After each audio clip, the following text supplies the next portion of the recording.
Welcome, sister. Thank you very much. Beautiful speech. I just wanted you to talk a bit more about the anti-war movement. The reports we've got here is that the comments by George Galloway were pretty much ridiculed by the wider media, certainly by Tony Blair.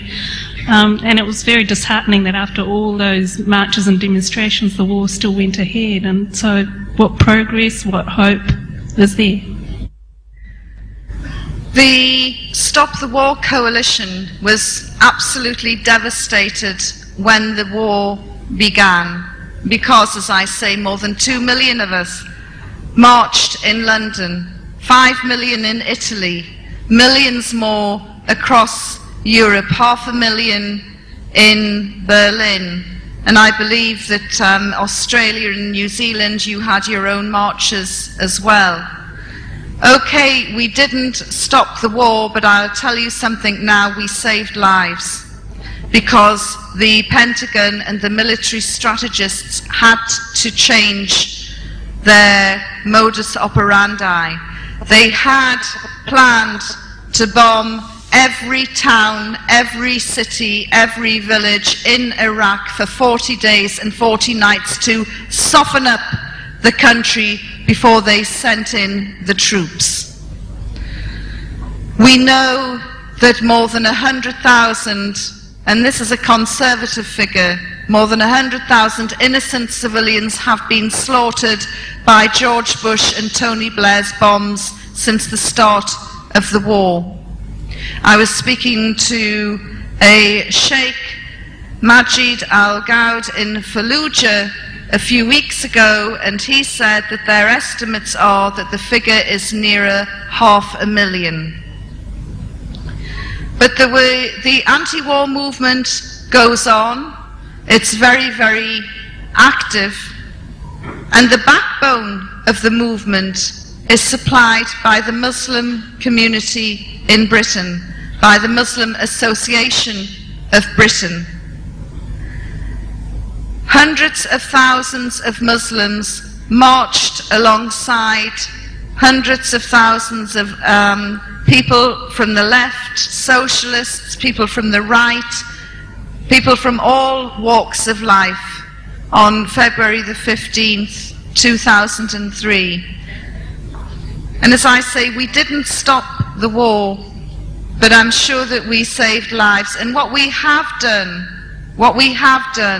is we have ensured that Britain certainly will no longer go into any military adventures with George Bush, because if Blair dare take the army, the British Army, into any other military adventures, any other illegal wars, we in Britain will not only march, we will riot and we will bring him down.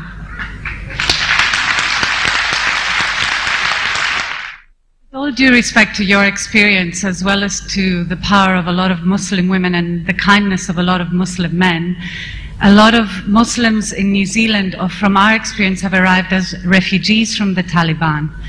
And so I wonder how you would answer to a lot of women in this room that have suffered under the Taliban for what you've been saying about your personal experience, you were a Western journalist there.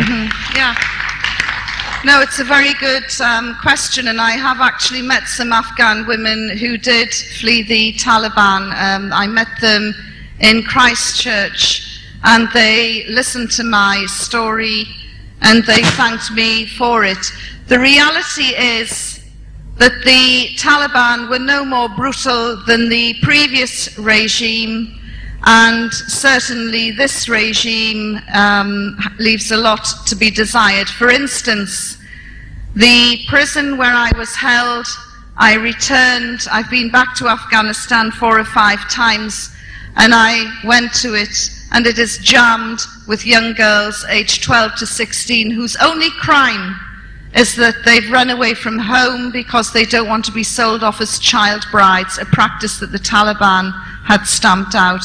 And these child brides are expected to marry men twice and 3 times their age. Yes, the feared Vice and Virtue Squad has gone, but in Herat it has been replaced by another equally odious group.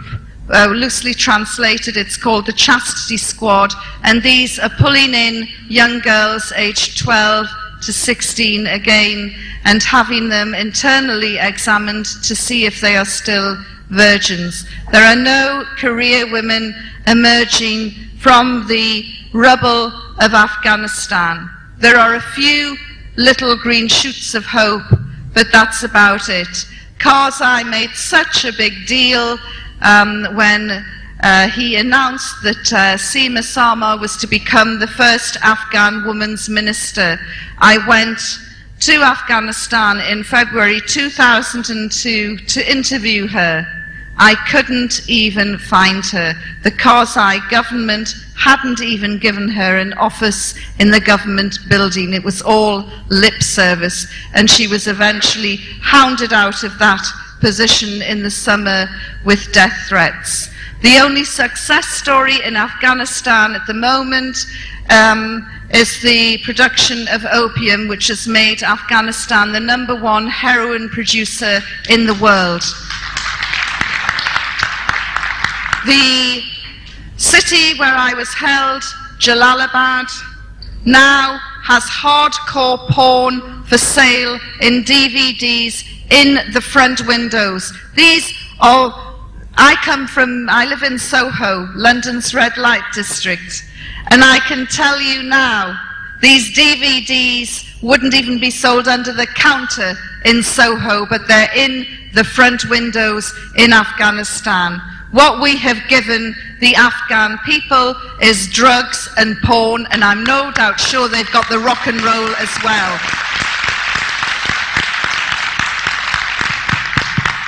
One of the most respected charities, Médecins Sans Frontières, pulled out its entire operation with great reluctance last year after half a dozen of its people had been murdered near Bamiyan. They knew who had carried out the murder, somebody closely related to a friend of the Afghan government, and there was a refusal to hold an investigation. And that is why Médecins Sans Frontières pulled out of Afghanistan. And it was an excellent charity as well. Hamid Karzai is laughingly called the mayor of Kabul because he's lost control of his country outside of the capital, and the Taliban are coming back. They're in control in certain provinces in Afghanistan, and I can tell you something else. When I have traveled round Afghanistan, quite a few people, including the women, have said, we wish they were back. Now, I'm not a supporter of the Taliban, but at least under the Taliban, there was security. That security has gone. And the other thing that the Afghan women tell me is, will the West please drop this obsession with the burqa? Tell us how we can get our children educated. Tell us how we can put food on the table. Tell us how it can be safe for me to walk down the street without being raped. Tell me how, never mind about turning me into a career woman, how can I get my husband a job so he can work to put food on the table? When you've sorted this out, then we'll talk about the burqa. So don't for one moment think that Afghanistan is a success story. It's an absolute nightmare disaster where 20,000 American soldiers are committing war crimes on a weekly basis, and innocents are still being slaughtered in that country. As you are a converter to Islam, how would you express the jihad to non-Muslims? How would I explain jihad? Jihad to non-Muslims. My own personal jihad is my cigarettes. I'm trying to quit. Jihad is a struggle.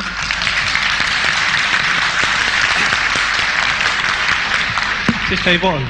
There are many levels, but that is my jihad at the moment. My question relates to your time as a journalist and the workings of the media. This is something that baffles us as Muslim, and I'd like you to shed some light on this, working both from the inside as well as looking at it from the outside now. One of the things that I would like to understand is what are the sentiments of journalists and what are the sentiments of the media people when they report on issues that relate to Muslims and Islam. And I'd like you to shed some light on that.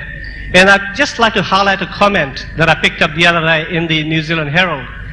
There was a comment that came from some expert who was talking about how to spot a terrorist in a neighborhood or something to that effect. And the comment that was relayed or written down, it said, there are three groups of people in Europe that you can identify as terrorists coming from the Muslim community. The first one is immigrants, second one is second-generation Muslim, and the third one are converts. I'm not sure what that leaves for the rest of the people, but I mean, you fall in one of the groups. So my question is, now how do these comments get through the editorial process, and what are the sentiments of the media and the people working in the media when they do write things like this?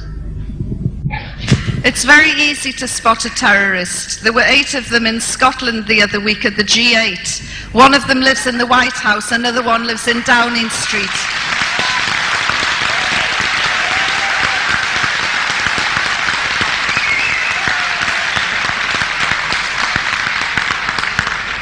And the biggest terrorist, the biggest war criminal is in Israel. He's called Ariel Sharon.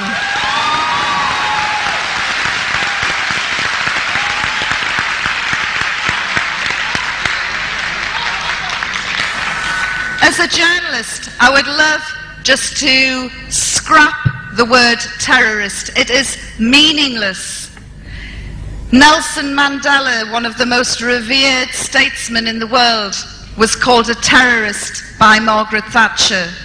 If you ask an Afghan farmer what is a terrorist, he'll tell you it was the guy who flew over his land and in a B-52 bomber and dropped bombs that are still exploding, killing and maiming today.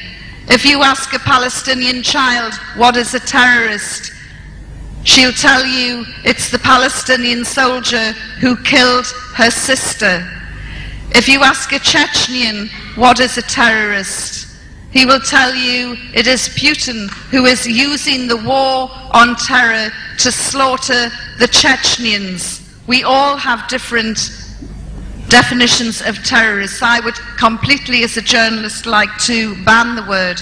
And as for journalists, these are very troubled times, and finding good journalists is very, very difficult. But there are a few, and what I would say to you all is to go onto the internet and find them and learn to trust your sources and try and seek corroboration.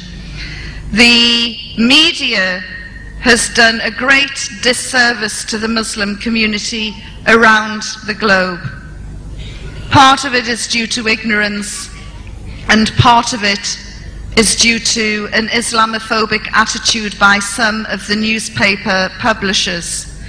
And while we're on the subject, I would just like to address the agenda program on Sunday, which featured a Muslim who said that our universities in New Zealand are in the hands of Muslim radicals that have become breeding grounds for Muslim radicals. He was talking absolute, complete nonsense, and this is one of the most disgraceful pieces of journalism I have seen since I've been here.